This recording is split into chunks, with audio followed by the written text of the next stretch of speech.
At work, every day won't be easy. So, you should always be prepared for the unexpected. And when that unexpected happens, you'll have to make a decision. This scenario is referred to as ethical dilemma. What is ethical dilemma? Ethical dilemma is a situation that requires a choice regarding a possible course of action that, although offering a potential for personal or organizational benefit or both, may be considered unethical.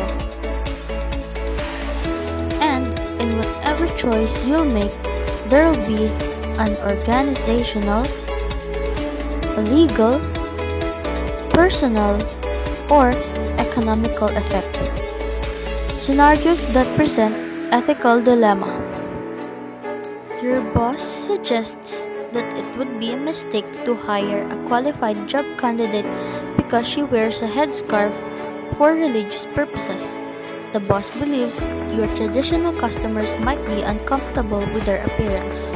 You are working in another country and are offered an expensive gift in return for making a decision favorable to the gift giver.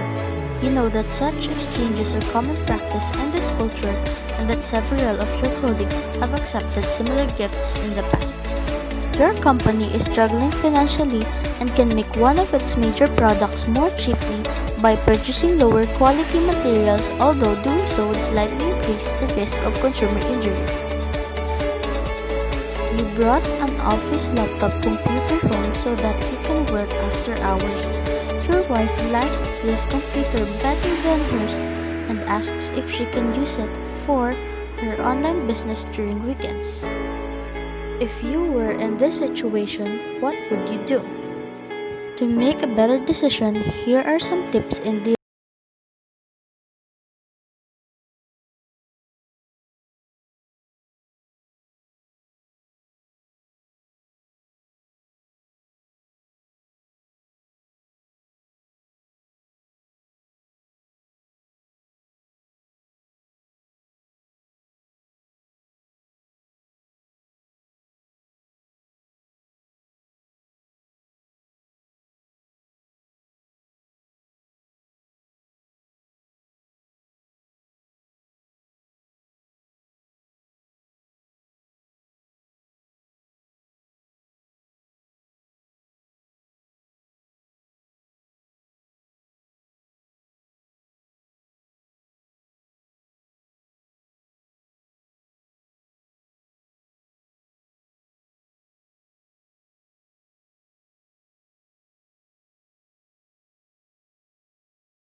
if you won't report him. Option number 2. Report your senior to the management. In effect, he will face the consequences, but he may also be fired because of what happened. Fact number 2. You'll get a valuable amount of money and be able to provide for your brother's educational needs. So we have the option number 3. Take the money and give your work to your senior. In effect, you'll be able to pay for your brother's tuition fee for him to take the midterm exam, but your family might get disappointed if they know where the money came from. Given the three options, proceed to the fourth procedure. Decide which option to follow. If you have decided already, proceed to the fifth procedure to check your decision. Fifth procedure. Double check with the spotlight questions. How will I feel if my family finds out about my decision? How will I feel about this if my decision is reported in the local newspaper or posted on the internet? What would the person I admire most for their character and ethical judgment say about my decision?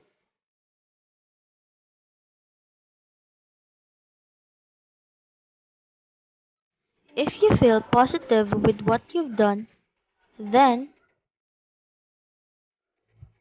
you're good to go. For a better understanding, here are the other information about ethical dilemma. Here are the influences on ethical decision making. First, personal influences on ethics. Values, family, religion, and personal needs all help determine a person's ethics. Managers who lack a strong and clear set of personal ethics will find that their decisions vary from situation to situation.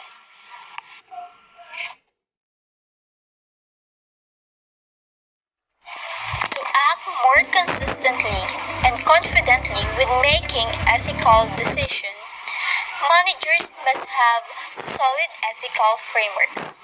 What is ethical framework? Ethical framework is a personal rule or strategy for making ethical decisions. These frameworks are moral anchors based on individual character and personal values that give priority to such virtues. Such virtues are honesty, fairness, integrity, and self-respect. They help us make ethical decisions even in difficult circumstances.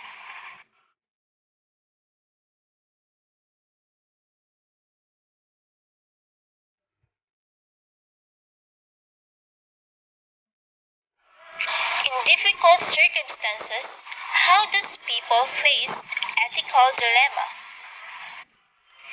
To identify the level of moral development that a person have, here are Lawrence Kohlberg stages of moral development. But who is Lawrence Kohlberg? Lawrence Kohlberg was born on October 25, 1927 in New York and died at the age of 59 years old. He is an American psychologist and educator who was known for his history of moral development. Lawrence Kohlberg describes the three levels of moral development: the pre-conventional, conventional, and post-conventional. There are two stages in each level, and Kohlberg believes that we move step by step through them as we grow in maturity and education. In pre-conventional level, the first step is punishment avoidance, and the second step is getting what you want. In conventional level, the first step is making or meeting expectations of others, and the second step is fulfilling duties and upholding laws. In post-conventional level, the first step is the sense of democracy and relativity rules, and second step is self-selection of universal principles. Most people are at the pre-conventional or conventional level of moral development. Very few consistently act at the post-conventional level, and people at the different levels of moral development may approach the same ethical dilemma very differently. In Kohlberg's pre-conventional level of moral development, the individual self is self-centered. Moral thinking is largely limited to issues of punishment, obedience, and personal interests. Decisions made in pre-conventional stages of moral development are likely to be directed toward achieving personal gain or avoiding punishment and are based on obedience to rules.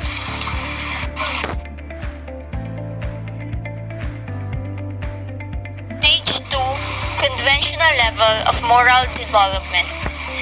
The individual is more social-centered. Decisions made in these stages are likely to be based on following social norms, meeting the expectation of group memberships, and living up to agreed-upon rule obligations. The third level of moral development is the post-conventional level. Here, the individual is strongly principle-centered. This is where a strong ethics framework is evident. The individual is willing to break with norms and conventions, even laws, to make decisions consistent with universal principles.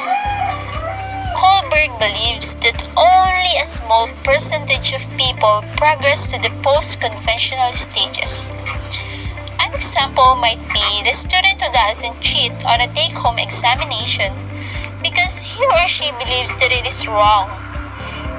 Even while knowing that other students will cheat, there is almost no chance of getting caught, and the consequence of not cheating might be getting a lower grade on the test, but still, in post-conventional level, the person will not cheat because of believing it is wrong.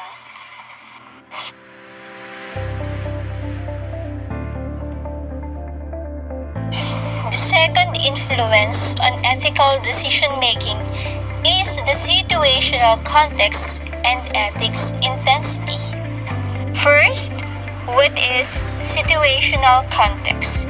Situational context describes the reason why something is occurring and the appropriate behavior and actions associated with the situation.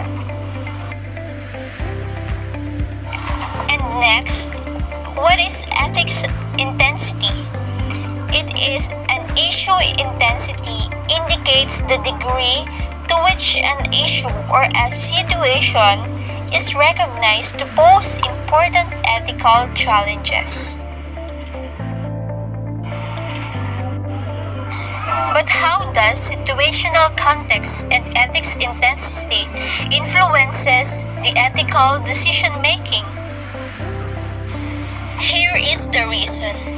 Ethical dilemma sometimes catch us off guard and we struggle to respond.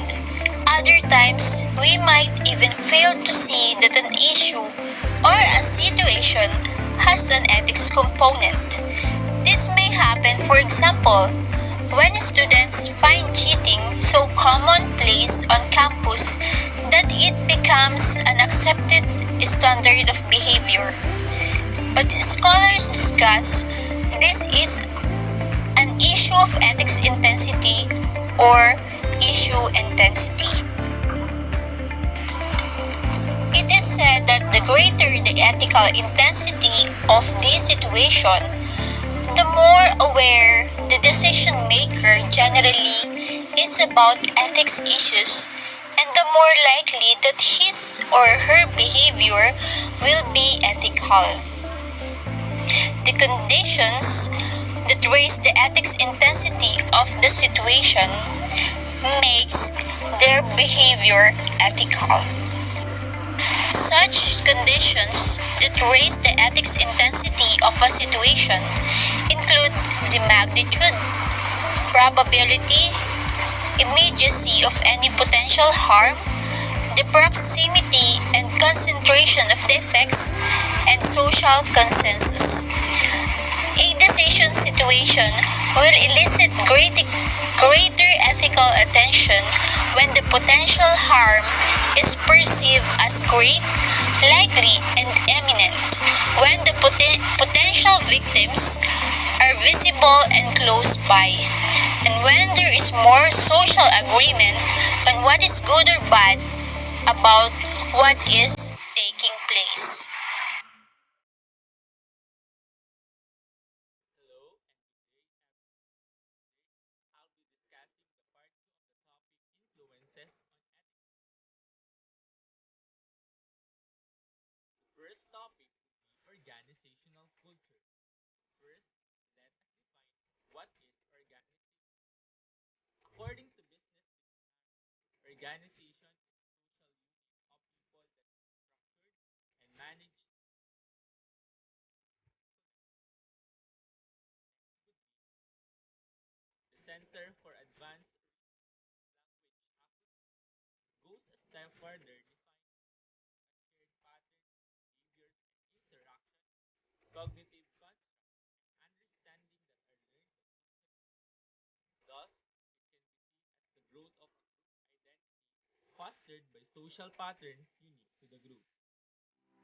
Let's proceed with organizational.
Programs to help guide the decision making and behavior of employees. Compliance with regulatory requirements and the organization's own policies are a critical component of effective risk management. Additionally, managers may be responsible for creating and or implementing changes to an organization's ethical codes or guidelines.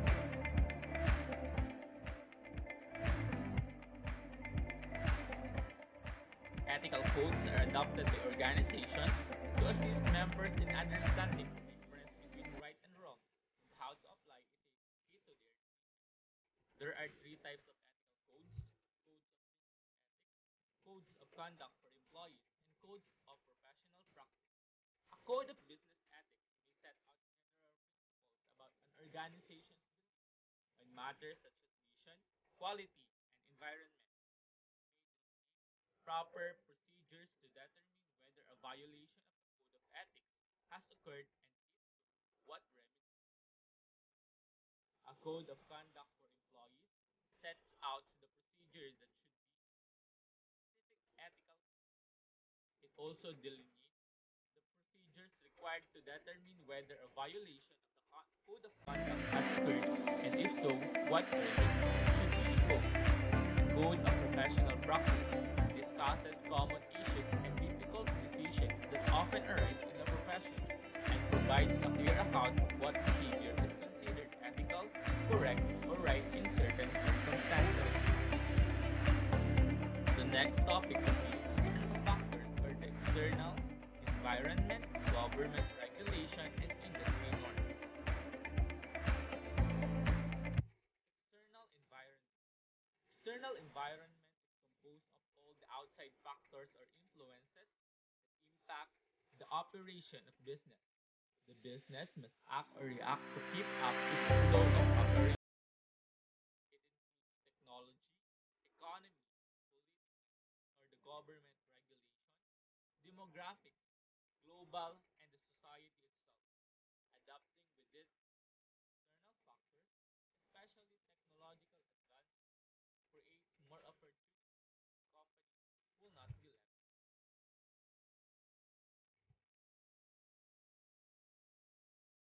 How does it influences government laws and regulations are important influences on ethical behavior. Laws interpret social values to better define appropriate behaviors for organizations and their members. Regulations help governments monitor these and keep them within acceptable standards. Rationalizations for unethical behavior. People often rationalize with after the fact justifications just like this. Convincing yourself that the behavior is not really illegal. Convincing yourself that the behavior is in everyone's best interest. Convincing yourself that nobody will ever find out what you've done. And convincing yourself that the organization will protect you. And these are the four most common rationalization for unethical behavior. So first is convincing yourself that the behavior is not really illegal. After doing something that might be considered unethical, a rationalizer says, it's not really illegal. This expresses a mistaken belief that one's behavior is acceptable, especially in ambiguous situations. When dealing with shady or borderline situations in which you are having a hard time precisely determining right from wrong, the advice is quite simple. When in doubt about a decision to be made or an action to be taken, don't do it. Next is convincing yourself that a behavior is in everyone's best interest. Another common statement by a rationalizer is, it's in everyone's best interest. This response involves a mistaken belief that because someone can be found to benefit from the behavior is also in the individual's or the organization's best interest. Overcoming this rationalization depends in part on the ability to look beyond short-run results to address longer-term implications and to look beyond results in general to the ways in which they are obtained. In response to the question, how far can I push matters to obtain this performance goal? The best answer may be, don't try to find out. Third is convincing yourself that nobody will ever find out what you've done. Sometimes, rationalizers tell themselves, no one will ever know about it. They mistakenly believe that a questionable behavior is really safe and will never be found out or made public. Unless it is discovered, the argument implies no crime was really committed. Lack of accountability, unrealistic pressures to perform, and a boss who prefers not to know can all reinforce such thinking. In this case, the best deterrent is to make sure that everyone knows that wrongdoing will be punished whenever it is discovered. Last is convincing yourself that the organization will protect you. Finally, rationalizers may proceed with a questionable action because a mistaken belief that the organization will stand behind me. This is misperceived loyalty. The individual believes that organization's best interests stand above all others. In return, the individual believes that top managers will condone the behavior and protect the individual from harm. But loyalty to the organization is not an acceptable excuse for misconduct. It should not stand above the law and social morality.